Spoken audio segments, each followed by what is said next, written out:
All right, we have some people showing up, and we'll give some people a couple minutes to trickle in, but welcome to early college applications.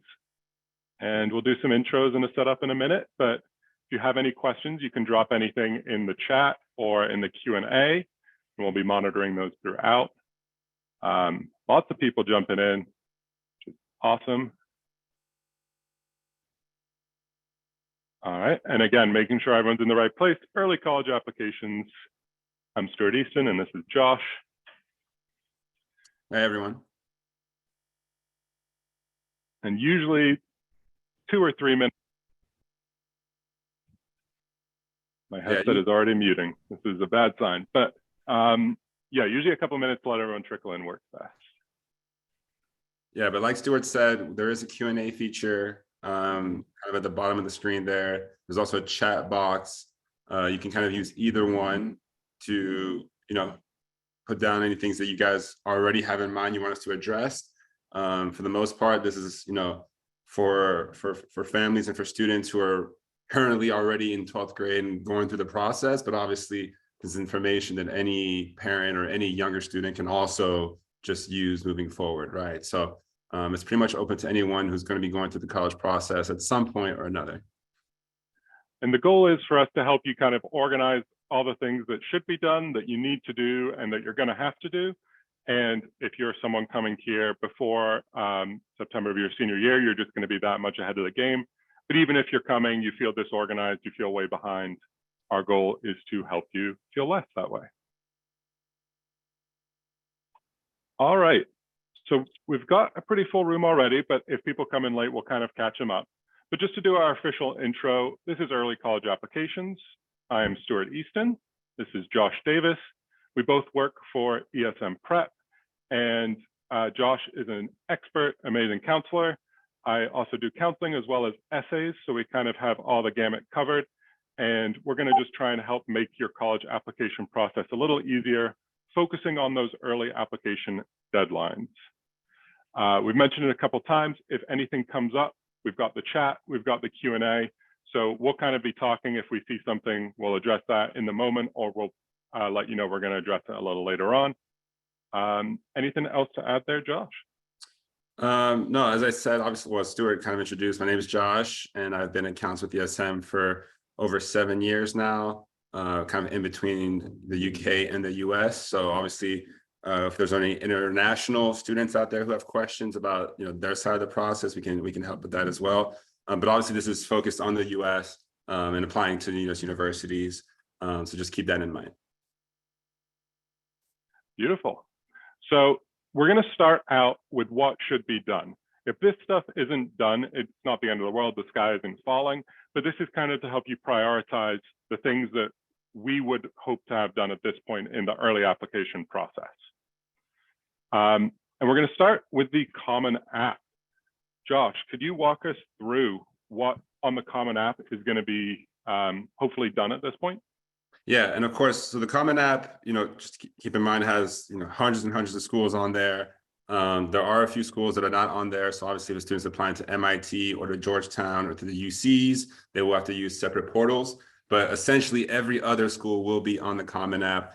And it's just an easy place to access all the necessary details about a student, right? So the main information is anything related to their actual personal profile, name, date of birth, address, things of that nature.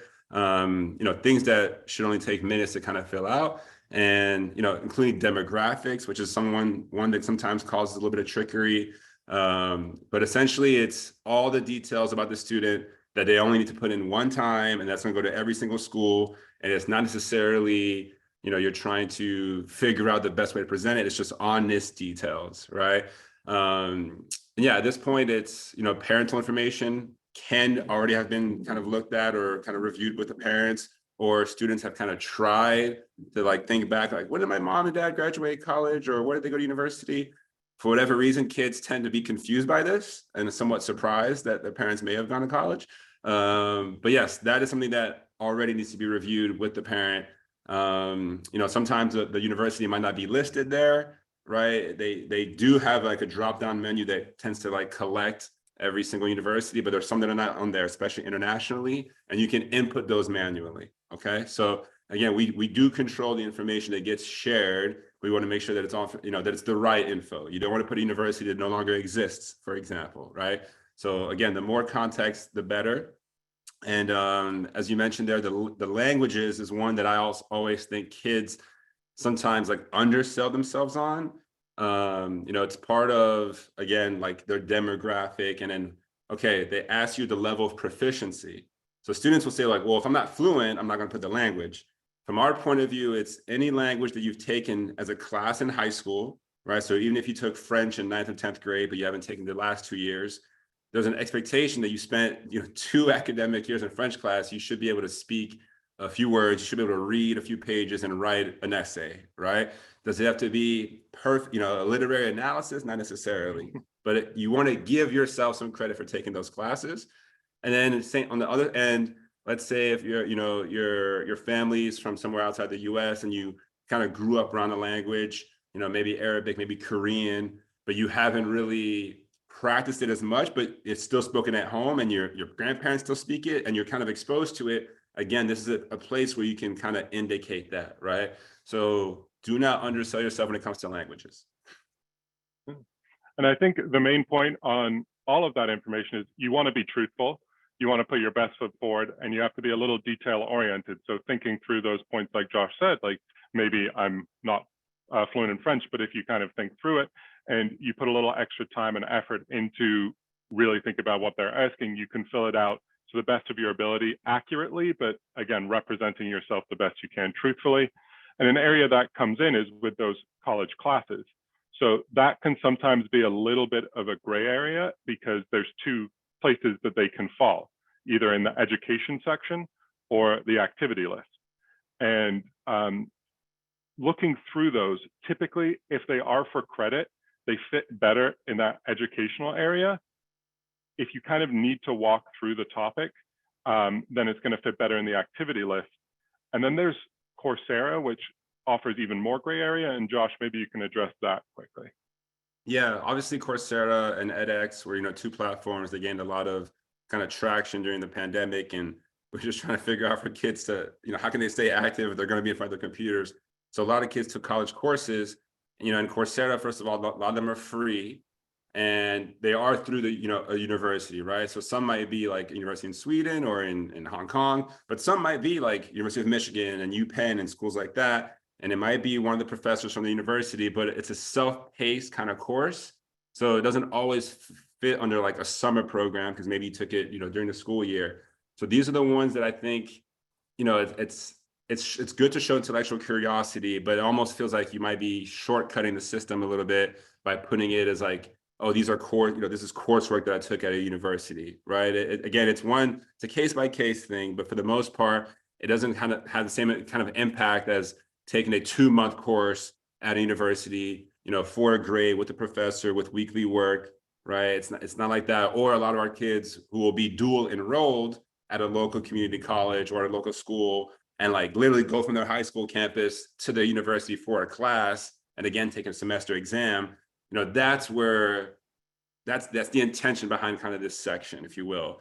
But obviously a lot of our kids do take 1 to 3 week courses at a university, and you want to put that somewhere. And that's where it can make sense to put an activity list, because then you can name the actual course you took, maybe the professor's name, what you took away from the experience, why you kind of enrolled in it, right? So again, and sometimes for kids, it doesn't even make the cut, right? Sometimes these courses don't even show up in the application, and that's okay as well. So again, it depends student by student.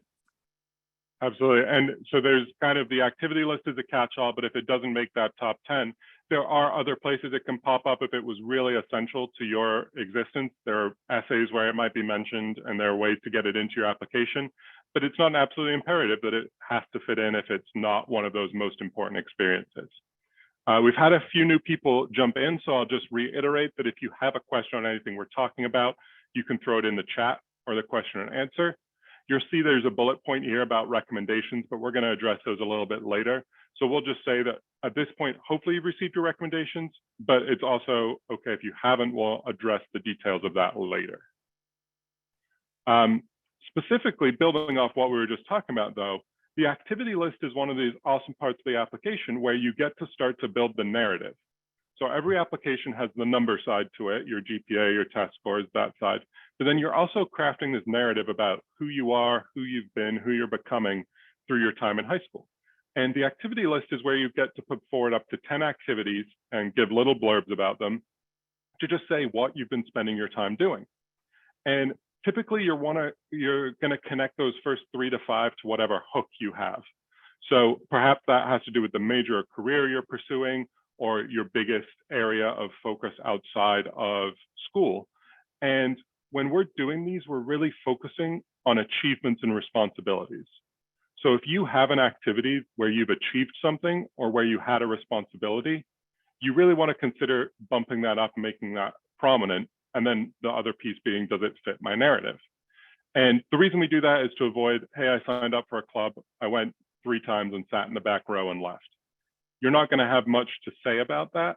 So it's not going to come across as strongly as something where you had achievements, responsibilities that are tangible and provable. And as an essay expert, as someone who likes the essay portions, it's so nice when we can kind of connect those and have them present an entire picture of an individual. So if we're avoiding the more cliched activities, if we're avoiding the activities that don't give as much information, and you might read that as like more like mandatory, something that every student is doing, if you can present those more unique activities you've done, pair them with your essays and create this picture of you as a person, then all of a sudden your application is coming to life, and it's much easier to admit a person than it is a random collection of words and activities. Yeah, exactly. And you know, sometimes a student struggle with the activity list could be like, well, I like coding and programming, right? And I might code independently at home on projects, you know, on open source, but there's no one to really kind of supervise that whole project. And like, you know, if I say I spent 15 hours a week on it, which maybe they do, again, it's like, well, how do we know? But then if that student then combines it with like, we'll also do robotics, right? And I also ran this kind of coding camp, you know, every summer where, okay, there I was spending 45 hours a week and I, you know, getting other people involved. And all of a sudden it's like, oh, okay, like now that you have these other activities kind of dedicated to your hook, I'm more likely to believe that you spend so much time independently, obviously developing your skill set, right? So again, you got to keep that in mind when you're kind of building these out. And then another kind of thing to know, it's, you know, if a lot of kids have done more than 10 activities, right? And some have done 3. Okay, there's no, this is the right number to do. But for those kids who have more than 10 and the 10 are just completely different from each other, it's just, it feels like it's all over the place, right? Like it feels like, well, you went through high school kind of scattered and you didn't really commit to one thing, you know, nothing was like as consistent. You just tried a lot of things. But then what does that really tell us about you, except that you're, okay, you're willing to try new things, but, and then what? Okay, so just keep that in mind. You know, for the one that's like, well, yeah, I did the piano like in 7th grade, like, should I put that I, you know, did piano too? It's like, well, if it's not really one of your commitments, it doesn't have to kind of be on there. And if you're thinking too, if there's a way to show growth, there's a way to show increasing, taking on of responsibility, or you're kind of challenging yourself to the next level of an activity as it goes. Perhaps you start a club eventually in an area that you were previously just exploring on your own. That's another way we can get that narrative thrust going. And I believe we'll address this later, but it's just important to note that the activities don't stop, you know, September of senior year. You don't stop doing extracurriculars because you're putting your feet up and saying, my work is done. But you also don't just want to blindly jump into new activities to try and fill out this list. There is an area where you're indicating when you started this, how long you've been doing it. It's not always the best look when everything started September 12th grade and they're all over the place. Yeah. So we just want to be thinking about not stopping, but also not just joining for the sake of joining.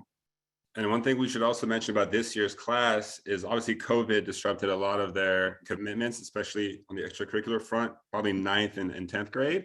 You know, and we're expecting the admissions officers to take that into consideration, right? It's like, if you did something in 9th grade and you didn't do it 10th and you did 11th, 12th, you know, they're going to know like, oh, okay, like COVID meant you didn't play like soccer that season, right? It's kind of understood. You're not going to get penalized for not having the 4-year commitment necessarily. And then the last part is, there's a description box that Stuart alluded to, where you get 150 characters, okay? Not 150 words, 150 characters. So it's like shorter than a tweet. And in that, they need to be able to include their achievements, their responsibilities, why it mattered to them. So it's very, short phrases full of like kind of active verbs, right? It's not like, oh, I started doing this thing in 9th grade. It's no, get straight to the point. We're not worried about the creativity or the fluffiness of the language. It's just directly like, here's what happened as part of that activity. Absolutely. And the best way to do that is you start with a verb, you attach the verb to some phrase of words like Josh said, put a semicolon, then you have the next verb and phrase. You're not writing complete sentences for sure.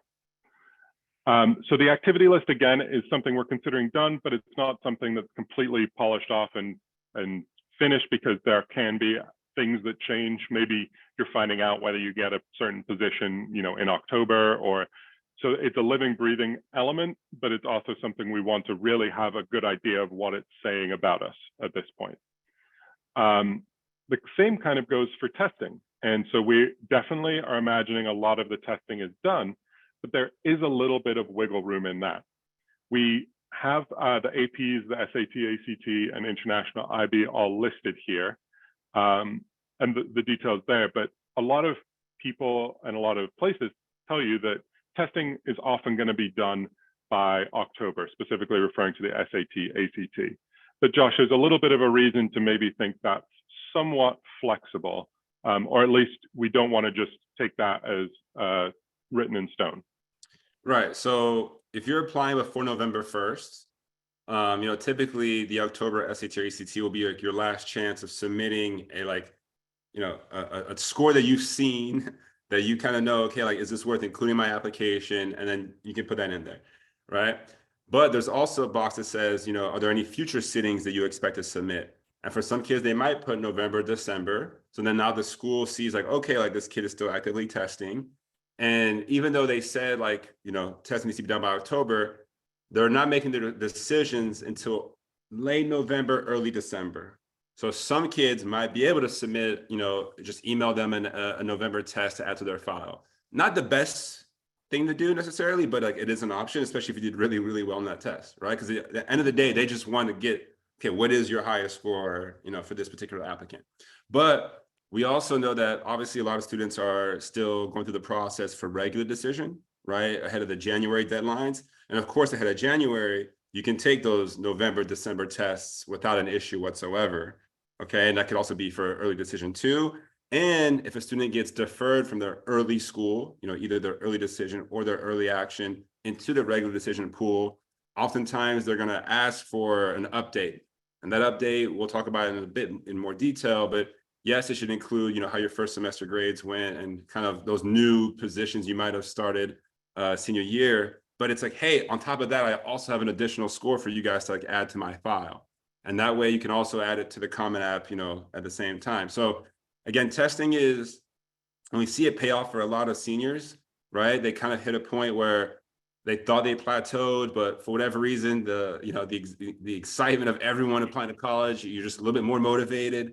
You're just willing to kind of put in a little bit more work. Maybe you're a little bit more relaxed in terms of like actually taking the test. You have more confidence. So it's not necessarily like, hey, you have to be done by 11th grade and that's, you have no more chances, because you still do have that time. And you'll notice there's been a couple of themes come up. We'll definitely address them more later, but this idea of deferral, this idea of not stopping once the application gets sent in is going to come up a few times. With testing, it's one that isn't always thought of. Josh made the excellent point that, of course, those tests are going to apply to regular decision, and most people have that balance of early and regular. So it's kind of like a double dip where it can apply to those earlies if it ends up being worth it, but it's certainly going to apply to the regular decisions. And it's also important to note for the SAT, ACT specifically, students get worried about bad scores. They get worried about, well, what if I bomb it? Is that going to hurt me? But it's all self-reporting. You're putting your best score forward, and it's a way to really make sure that there's no pressure, but there can be gains, and it's a nice balance. For APs, it's fairly cut and dry with a 3 or above, but there are case-by-case exceptions. It's nice to include those when you've earned that score, and it shows the effort that had to be put in to earn it. And then for international and IB, Josh, there's some options for reporting predicted grades. What's important to know about that? Yeah, so obviously, most schools that offer the IB will have given their students predicted grades either in June, some of them in September, right? So kind of right now. And obviously predicted grades is, well, what does the teacher think you're going to get on the exam, in May 23 or June 23? So if that grade is higher than the grade that's on your transcript, obviously we want it to be reflected in your application. Like, hey, my teacher predicted me a 7. Like, you need to know that. And again, and the school will often share that as part of your transcript. But hey, if we can have all this data in one place at one time where they can kind of see it for that first impression, that's what we kind of want, right? So there is, under international applicants, room to kind of input those IB grades, and you would put for June 2023 in the future. And again, it says actual predicted. You click the predicted button, and a lot of students just kind of overlook this because it's kind of like hidden in like the weeds of the testing section. But yeah, that can, if it can be used for leverage, we definitely encourage that.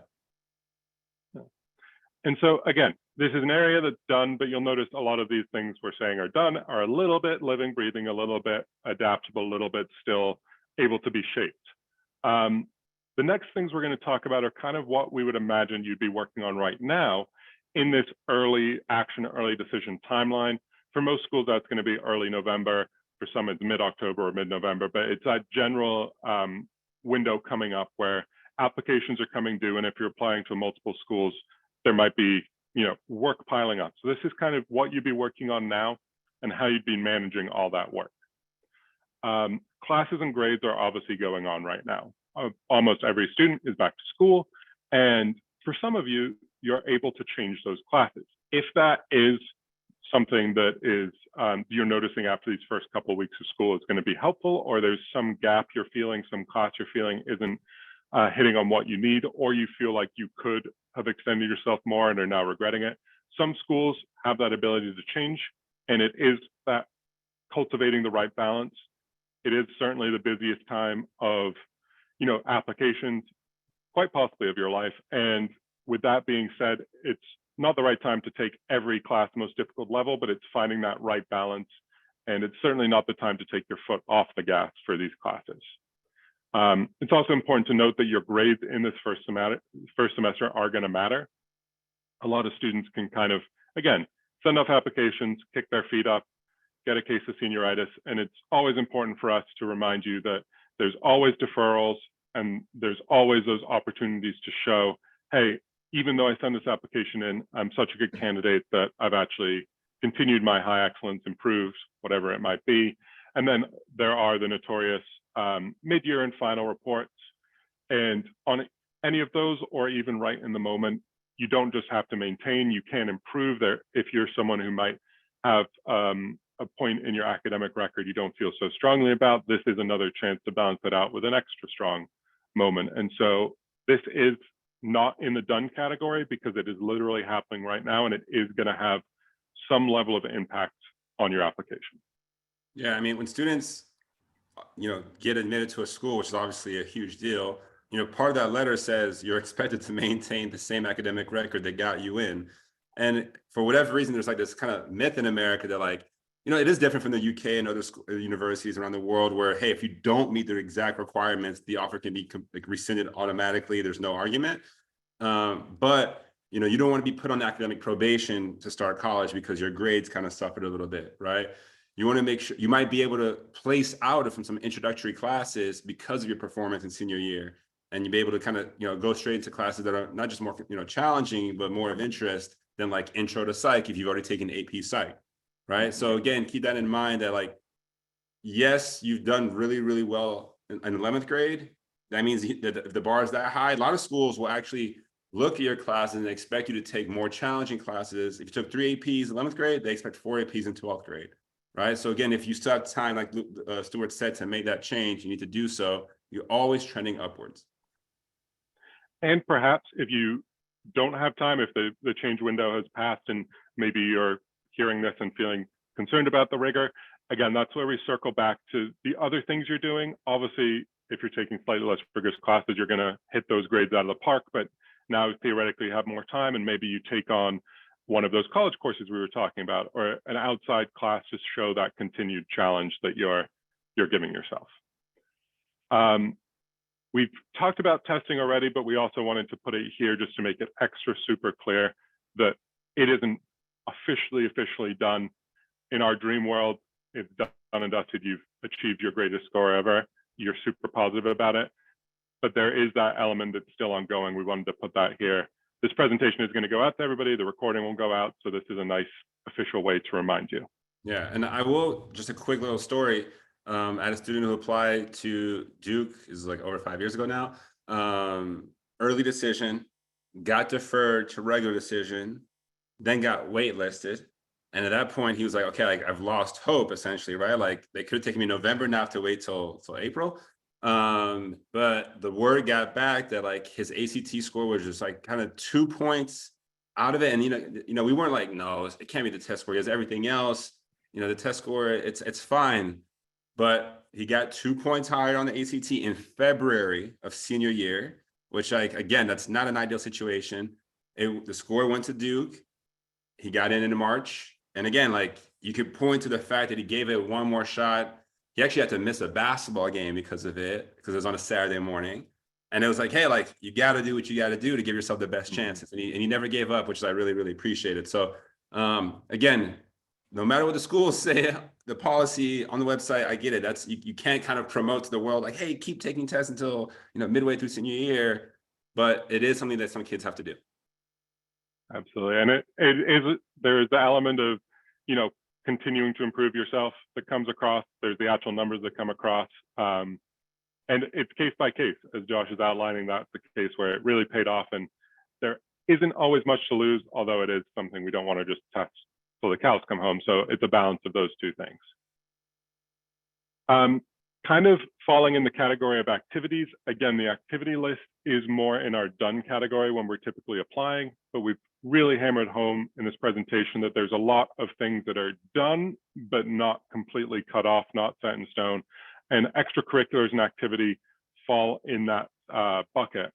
And there's a couple of things we've already mentioned, but I really want to highlight this third bullet point here, that you're still committed to your commitments. You're growing and you're engaged.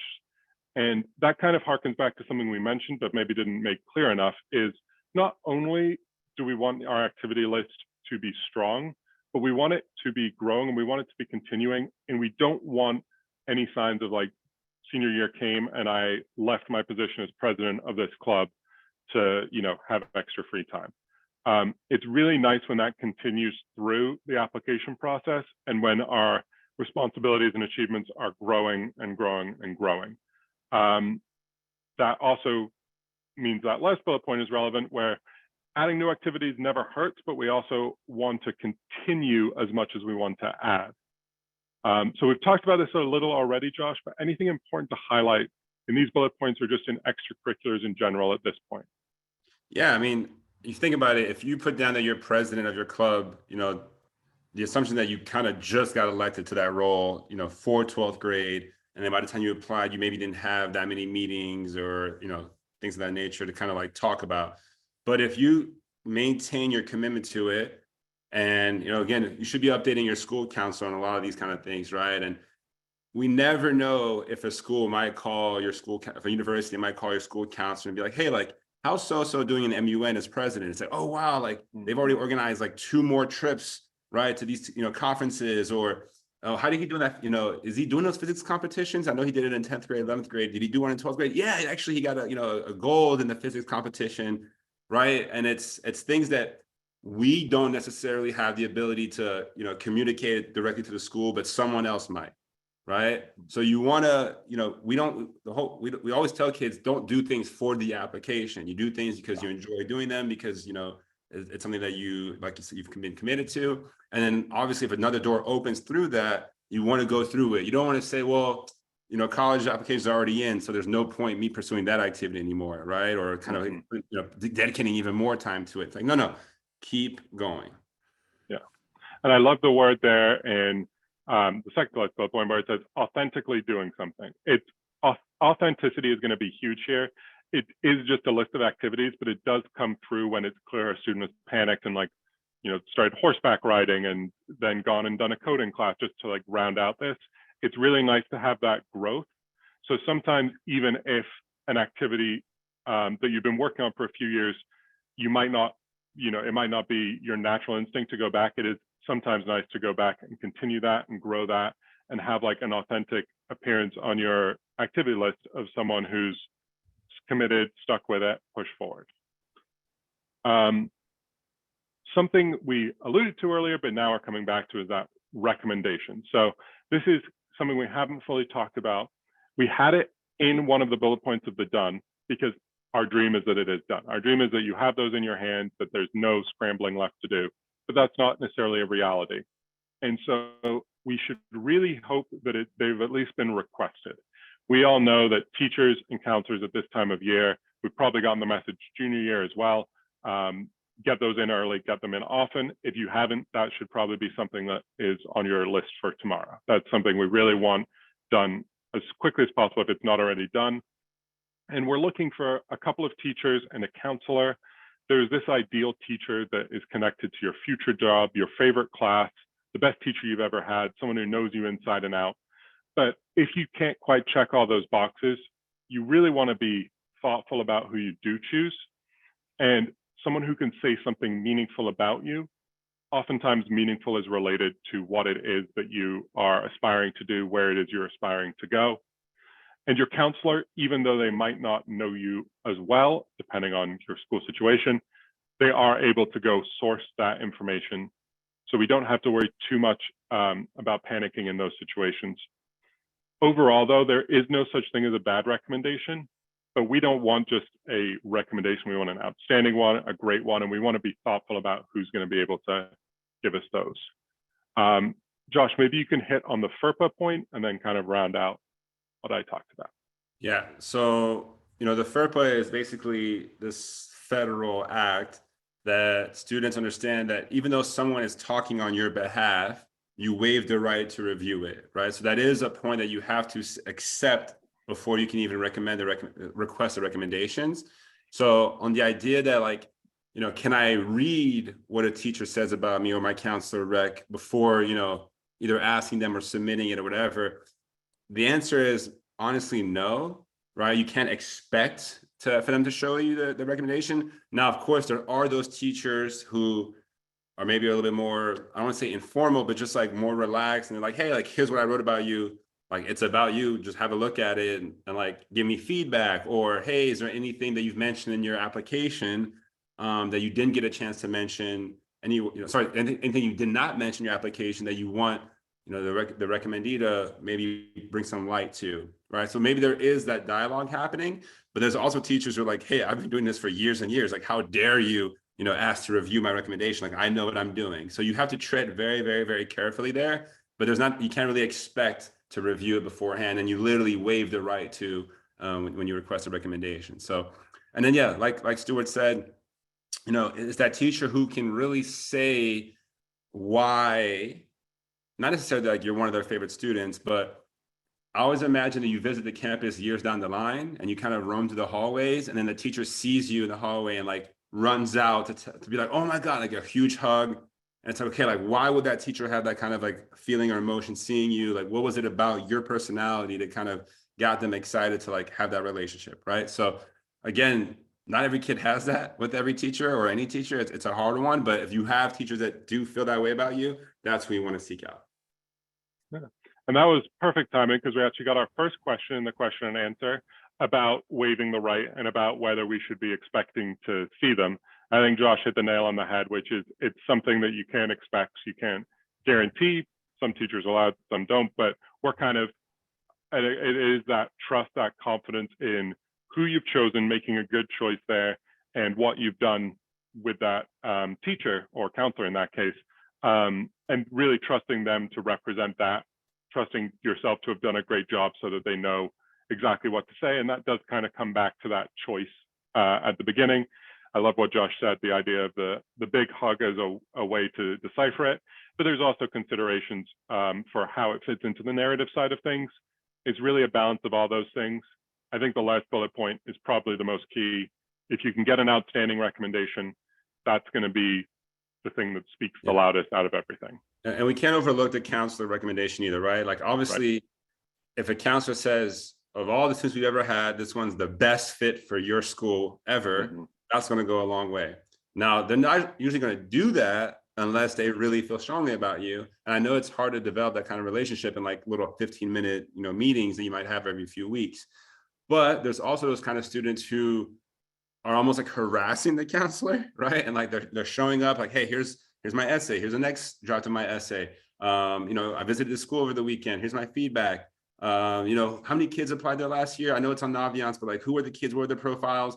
The kids who are the most engaged in their own process are the ones that counselors are more likely to recommend with like, more favor and strength, right? So you want to make sure that even though you might work with counselors like ourselves, unfortunately, we cannot write those recommendations. So the people who are writing them, they need to really feel like you're engaged. And just as a former high school English teacher, a thank you note afterwards is also fantastic. It does help that hug down the line. And a lot of teachers are stressed. A lot of counselors are stressed at this time of year. So just keeping that in mind, as Josh said, being thoughtful, not ignoring it, checking in, but also not over checking in. And when you do finally receive that recommendation, just being sure to acknowledge the effort that was put into it. Let me get back on track here. All right, and now my favorite part of the presentation, which is essays. So at this point, you're working through your personal statement. There is within our company, within the students we've been working with, for a while, this goal of having the personal statement done by the end of summer. We've just found in our experience. Yeah, it just cut off for a second there. I still can't hear you, Stuart. But yeah, but definitely in our experience, it's like, just because you didn't finish maybe at the end of August, it doesn't mean that like you're behind, right? The kind of idea to have it done by the end of summer is just to make sure you're not starting at the start of the school year, right? Like that's the main idea, is like you already have your idea, you have your narrative, you know the direction you want to take. And especially as supplements, came out in August, it's like, okay, here's how these supplements are going to complement my personal statement. So, a good personal statement, there's no perfect formula. Obviously, we've put a couple bullet points here, but it really has to be, again, that keyword authentic. It has to communicate kind of who you are, how you see yourself, how you see the world at the age that you're in, how you see the passion that you're dedicated to. Okay. And obviously, if you can kind of show that you have a lot of growth through your life journey, through your time with your passion, right? So if it's a sport, maybe you struggled initially, then you became, a high achiever down the line. If it's, community service project, it's like, I started just as like a sideline member, and all of a sudden now I'm running, the program myself. And obviously sprinkled throughout is all these different personal kind of anecdotes to showcase, sense of humor, some emotion, some compassion. And what we really want from these essays is for whoever reads it to understand that they don't know you the same way that, we might know you, or your teachers know you, obviously your family and friends know you. So if they read this kind of like anonymous letter, basically, it's by the end of it, oh, wow, I'm interested. I like this student. I want to meet them in person. I wonder what they'd be like to have a conversation with them on campus, right? They feel like a potential valued addition to the community. And again, you do that through writing very, very sincere essays. All right. I think I might be back. Can you hear me? We're back. Okay, beautiful. So Josh nailed all of that, and that was fantastic. And the authenticity is going to be a key point there. And we do want to make sure that there is that narrative thrust to everything we're talking about. Also, being concrete is super essential. We don't want to just be telling what we want to hear. We want to be showing it. We want to be proving that this is who we are, who we've become, who we've grown into. And I'm sorry, as I was figuring out my tech situation there, did you get to touch on the, there we go. Did you get to touch on the supplements here, Josh? We're leaving those for you. Oh, thank you so much. So this is where I get really excited as an essay coach, because we're talking about rounding you out. So your personal statement has this big moment to it where you're revealing who you are as a person. But then In the supplements, we're all more than we can represent in 650 words, and we get to carefully choose those elements that we're going to add to the picture. We're going to play up these elements. We're going to have a nice diversity to them, but they're still going to be cohesive. So the number one thing we have to do in those moments is we have to address the question. We can't shoehorn in anything we want to talk about ourselves. But if we put in 4 good years in high school, if we really tried to do a lot in our time, and if we really put a lot of effort into everything we've done, then we really want to think about how we can address that question and still touch on one of those awesome things. Now, the specific school we're applying to wants to feel special. So we also have to find a way to blend who we are with who the school is to make sure the fit is obvious. Now, if you can't do that, there is that possibility that maybe this isn't the right school. Now, we should be able to do that with any school, so that doesn't come up too often, but you want to really have that authentic element to, I'm right for this school is right for me, and here's how I know that to be true. Thinking of that narrative thrust, these are places where we get to expand on something in the activity list. If there's a story side to it, we get to think about the elements of it that can play into who we are identity-wise, who we want to become in our careers, what the school is offering us, and what we're bringing to the table. So that was a little bit abstract, but put it concretely, the school and you, how you represent both of those and how they intermingle is going to be the key.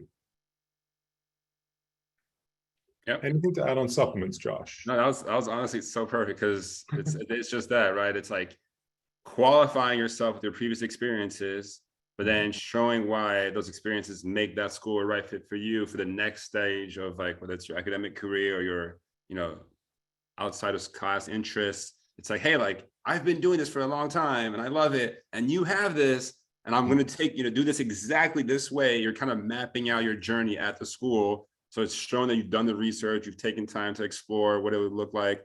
And it's like, oh, okay, like, all right, I've come convinced, right? Like, you've convinced me that you're not just recycling this essay from other schools, even if you might have recycled, 50% of it, but at least some parts were very, very kind of like,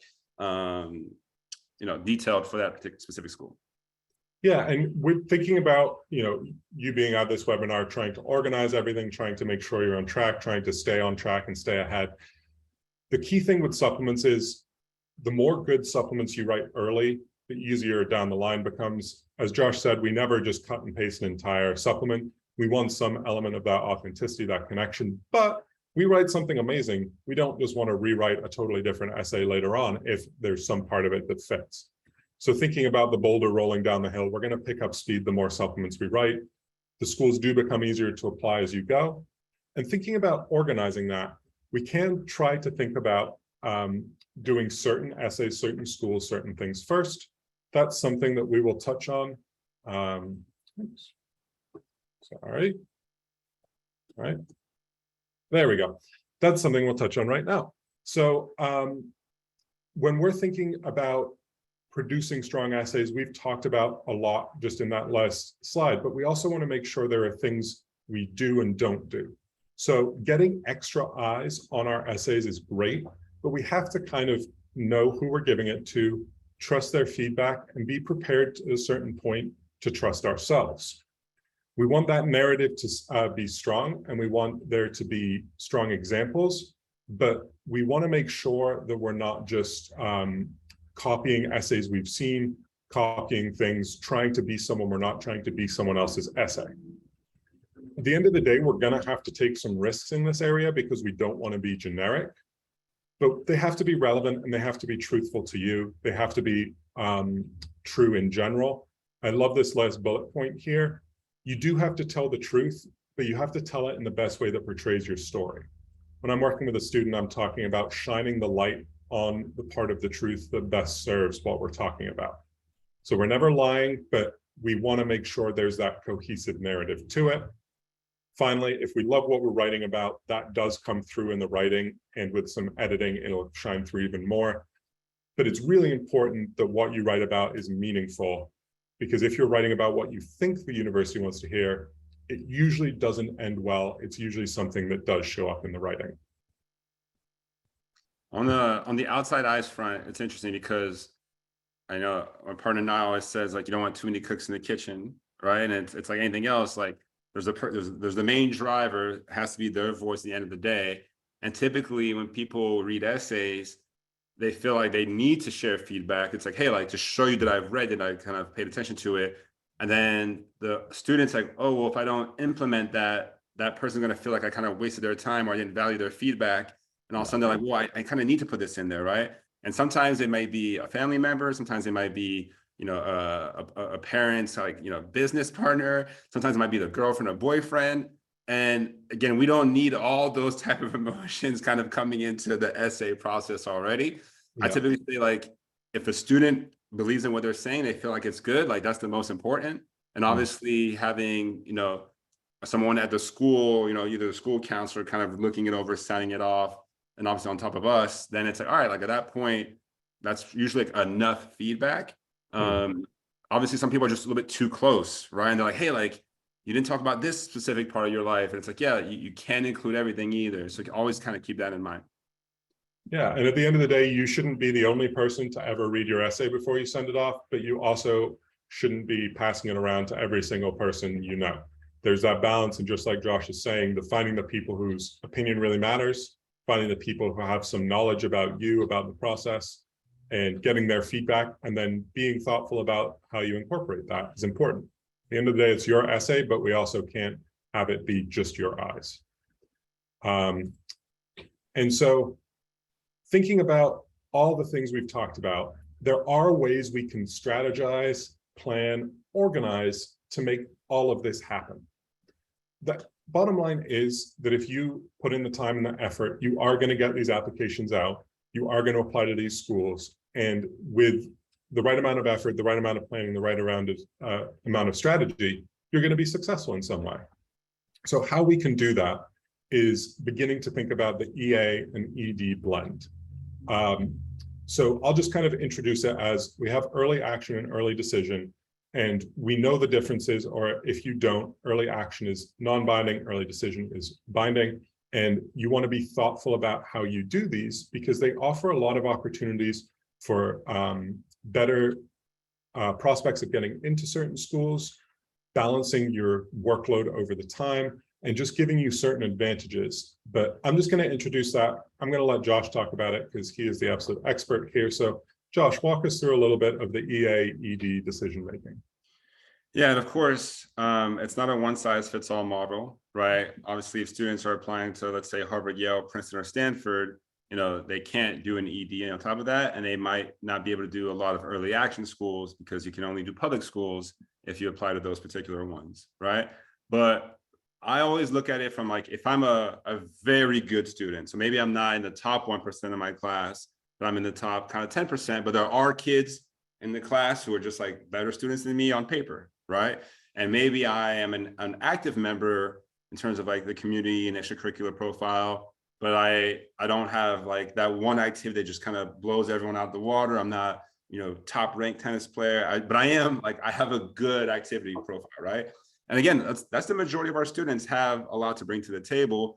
So for those kids where there are no definites, it becomes a question of, do you want increased probability, right? Or do you want more optionality? And with, you know, for me, the ED just gives you that increased probability to a good school, a very, very good school, and kind of identifying, do I want something that's, you know, a tier 1 reach, you know, somewhere that's between 10 to 20%, but by me doing early decision, I'm bumping those percentage points up a little bit higher, right?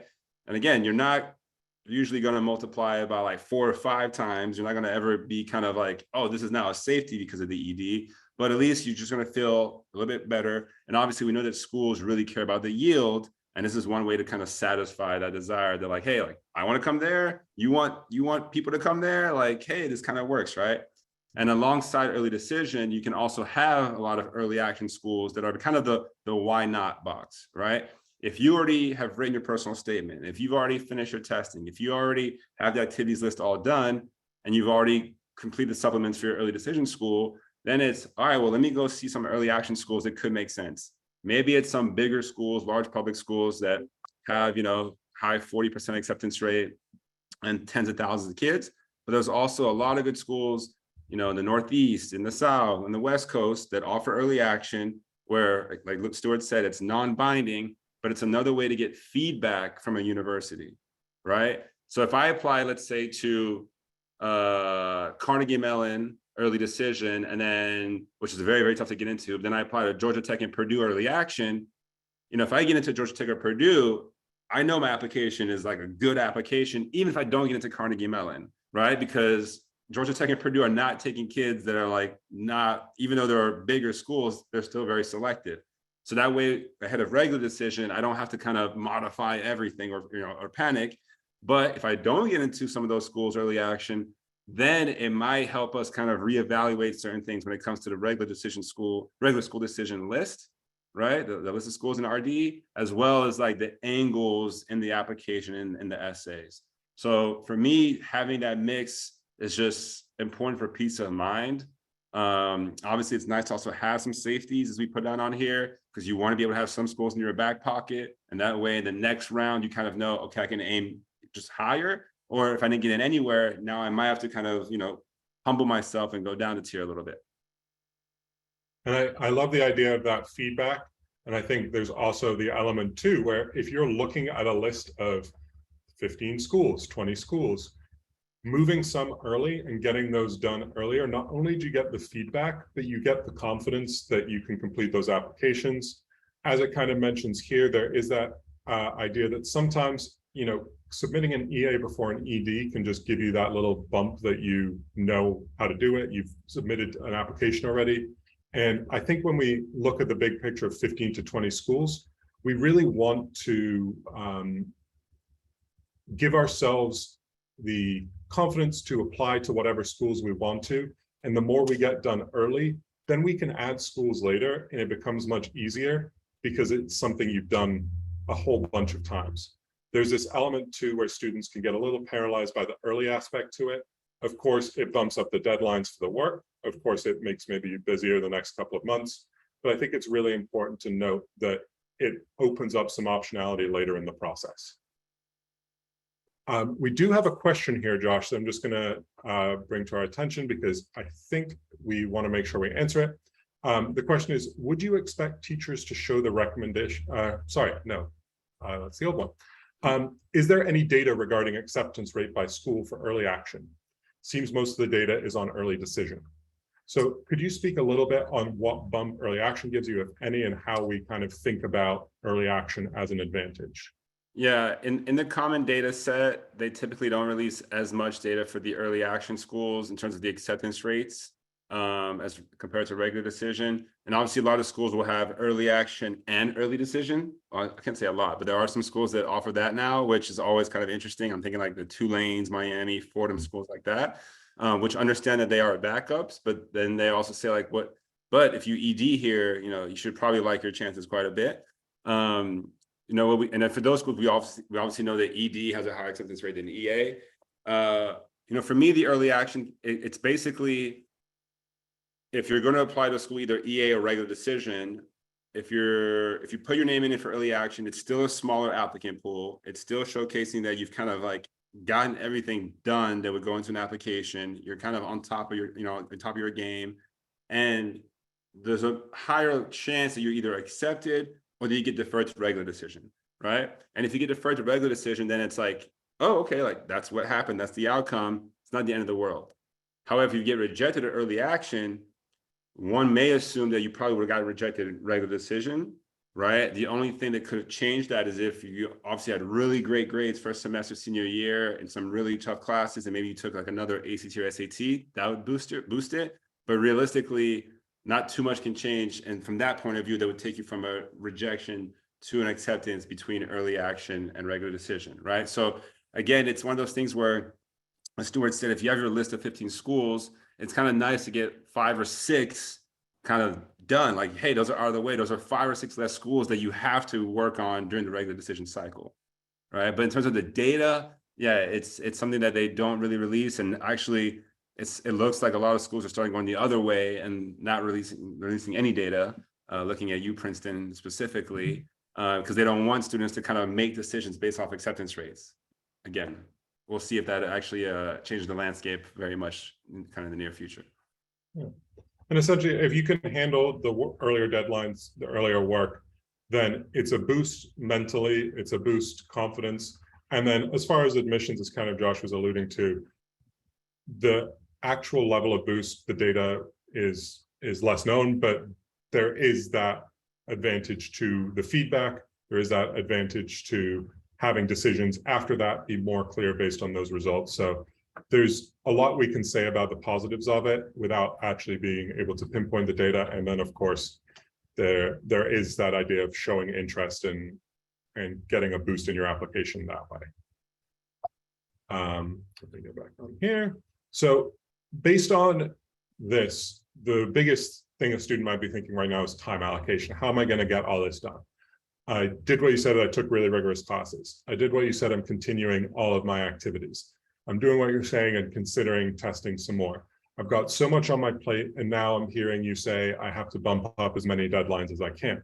How can I actually make this work? So for time allocation, this is that not one size fits all. Everyone has their own answer to this question. So the key is you have to know yourself. You really have to be okay with coming to terms with, this is what I can do. This is how far I can push myself. This is where I can free up a little time. This is what I'm comfortable moving around, giving up to dedicate some time to essays. But there isn't an answer that we can give you here for everybody that you should hit this number of early applications. I think the key is taking a little time to self-reflect and really being honest about priorities. And then I can't emphasize enough, projecting out the work and setting deadlines is going to be essential. And that's where I kind of started to mention it in supplements. We really want to think about schools we're applying to. And if we notice that there's a school that has really similar supplements to another school, and that's the only part of the application that would be holding us back from applying early, we can double dip on those. We can say to ourselves, well, if I'm going to apply to X school first and Y school is going to have the same supplements, I could probably knock that out with an extra 30 minutes of work. So why don't I move that up into the early action window just to benefit myself? Setting those deadlines for yourself, something we do with students at ESM, or at least I do with my students, and I think most people do, is we set internal deadlines. So making sure that you're not writing 15 supplements on a Sunday night, and instead writing 2 every week for the previous 2 months is going to make a huge difference in your life. It really isn't that difficult to write a 250, 300 word supplement when you give yourself space and time between all the other 250 and 300 word supplements you have to write. So probably the biggest piece that we can talk about here is that organization, time allocation, and I personally getting as granular as you can with it. Of this Tuesday, I'm going to write North Carolina, which is a 250 word and a bunch of 25 words, and being really intentional about that and allocating that time and thinking about what it really means for the later applications, which ones you can maybe knock out 2 birds with 1 stone. Yeah, the other thing I would say, it's it's almost like a shift in mindset for a lot of kids where, obviously this is so related to like academics and education and like you're writing essays. So it kind of feels like, this is like work, right? It's work, where we really want them to understand it's like, this is your life. This is your future. This is you. Like, this is like Stuart and I are kind of done with college, right? And yet we get very, very invested in this process with every kid of like, hey, like, we're right there with you, but the kids need to be there themselves, right? And especially with parents, sometimes it's hard. It's like, hey, like, I need you to care more. I need you to care more. But we have to make sure that we apply the right kind of pressure, right? Because if it feels to them like, okay, I just want to get this essay done so I get Josh or Stuart or my parents off my back, that's not really going to help anyone. But if they feel like, oh, let me actually take time to think about how I can make this like sincere and, kind of plug away at a few different emotions and kind of tell this story. I typically ask a lot of questions to try to get that vivid memory of like, what was that moment that mattered to you within this activity, right? Or when did you realize that you belonged? Or, when did things go from like bad to good, or things, things of that nature, kind of turning points.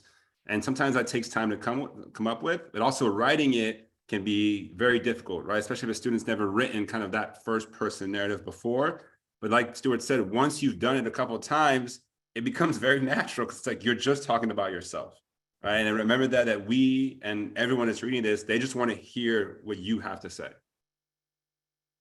And that's such a good point. And it is a little corny. It's a little clear that, you know, I do this for a living, but I often tell students that the college application process is self-discovery.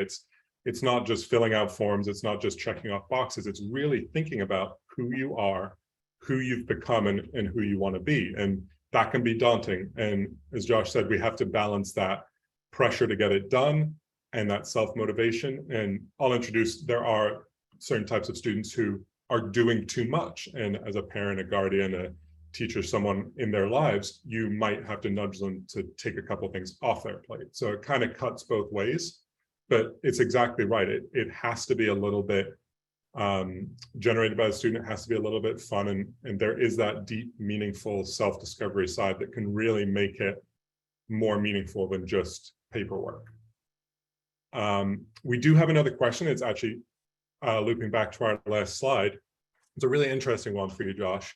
It seems that most schools require you to apply early action in order to qualify for merit-based money, merit-based scholarships. So if you apply regular decision, does that mean students do not receive meaningful merit scholarships? All right, so that is, you know, for example, USC is an example of that you have to apply before December 1st back in the day to get, you know, kind of merit consideration. A few other schools do have that kind of, you know, fine print. So yes, there are some programs where like you have to apply by a certain deadline, but a lot of schools, when students apply regular decision, not only will they obviously admit the student, but then they'll actually say, hey, you've been admitted with a scholarship, and this is that student may not have necessarily sought out financial aid or sought out scholarship, but that school just wants the student so bad that they just give them the scholarship. And I've had plenty of students be offered regular decision, kind of financial aid or merit money. So it's not a closed door, but again, it's like a school by school type of thing. All right. So with time allocation comes like the partner piece to it, which is prioritizing. This is, again, what we talked about with thinking, okay, we have a school here, we can knock out a school later with, but it's also balancing the two elements of applications to schools, which is the amount of work it's going to be and the importance it is to you. Now, the school, your dream school, the most important school to you, obviously starting that a little bit earlier, starting that first is going to help because it's going to allow you to be really put a lot of time into it, have a lot of flexibility, not doing it at the last second. But we also want to take into account, A, that there might be a school with vastly more writing to it. The variance between these supplements can be quite large. So we don't want to just blindly close our eyes and go off of interest and then night before we have our biggest application due and we haven't run any of the supplements. But we also don't want to be completing schools that aren't super meaningful for us to apply early. And this is where we also bring in that idea that we kind of mentioned, that sometimes knocking out a lower pressure school can get you in the rhythm, can help you understand the process a little bit more before diving into that really meaty, big, important application. You have to think about word counts, and there is a table that we put in all of our documents at ESM for the essays that has schools applying to, writing requirements, and just that visual does allow you to think through the decision making, especially when you break it down into what you're applying to early and what you're applying to regular. So it's going to be a balance. It's going to be thinking about those recyclable essays, and it's going to be thinking about both importance and size of application. Anything you would add on there, Josh? Honestly, I think that sounds good to me. Yeah. Yeah, especially the word counts. You know, when a kid tells me like, okay, I'm gonna do Princeton, Stanford, Columbia, regular decision, and I'm gonna save it all for kind of like after Christmas. It's like, no. It's like it's just not feasible, right? And obviously we also want kids to be able to, you know, not just enjoy Halloween, but enjoy the, you know, the winter holidays, winter break. And of course, if you wait to hear back from your ED December 15th, right, is when EDs come out, and we know that January 1st is the deadline for many other schools, and kids say, oh, like those 2 weeks, I won't have school, I'll do my work then. it just doesn't work that way, right? There's just so many things going on between you traveling, you're celebrating holidays, there's family coming into town, you think you don't have schoolwork, but then you might actually have schoolwork and books to read, right? We want to get everything done as early as possible, still with high level of quality. My biggest recommendation is lay eyes on as many supplements as you can. Even if you don't write the full supplement until 2 months later, just looking at it and know what's coming your way, even a quick brainstorm, some bullet points. And then you'll also start to get in that rhythm of, oh man, I kind of did some bullet points for a question like this. I wonder if I'm going to be able to reuse that essay. So even if you're not writing them, a lot of students are like, I'm going to look at this question, write it, and then look at the next school's question. But it can be really helpful to just, even in the same doc, get all the questions there, start to think about them, start to notice what feels more work and what you feel like is going to be more straightforward for you. And then prioritizing and managing your time. And it is something you can do. You can end up with applying to plenty of early schools, nice, robust, regular decision, and not pulling your hair out going crazy. And what we'll end with here, and we've kind of kept this to an hour, although we're a little bit over, is just going to be the details. So there is this big, high-minded, tell us about yourself, summarize yourself in some words and numbers aspect to it, but a lot of this is also going to come back to details. So proofreading both the applications and proofreading all your essays, maybe making sure there are other eyes on them, is going to be essential, because one of the easiest things we can do is just make sure everything's accurate, truthful, and well presented.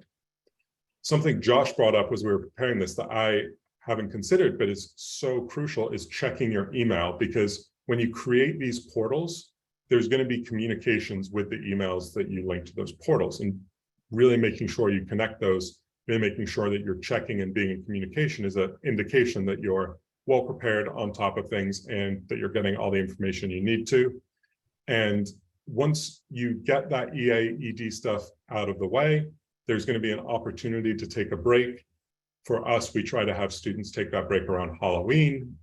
If you're applying to different dates, it might be slightly different for you, but that's a really great time to just say, early action, early decision is done. Here's my break. And then when you come back from that, if you're applying to UCs that are November 30th, you get your momentum rolling back again there. It feels a little more natural because you've done it once before, and your regular decisions that come kind of throughout the winter on different dates. You have those same things that you can check off. All those living, breathing things are still living, breathing. And when you get that information back, you can make adjustments to your plan. You don't have to stick to the plan that you developed on September 1st or July 1st or sometime in the past. Any thoughts on details there, Josh? No, I obviously don't want to scare anyone with the stories of why we need kids to check their emails. But yeah, again, it could be as simple as a .org versus a .com on the school email. It could be, oh, my name is Josh Davis 054 and I put 045, and people like us might not catch that, but the student has to really, really think about, like, this is a document that as soon as I click submit, it's out there, and it's supposed to be the best representation of me possible. So, let's make sure it is. Absolutely. That is all we have for you today. I know it feels like a ton of information coming your way. We tried to organize it so that you can kind of pull out of this a checklist. You can kind of pull out of this a calendar, a rhythm to what you're doing. You can't do it all in one night, can't do it all in one moment. You really have to divide up your time and be thoughtful about that.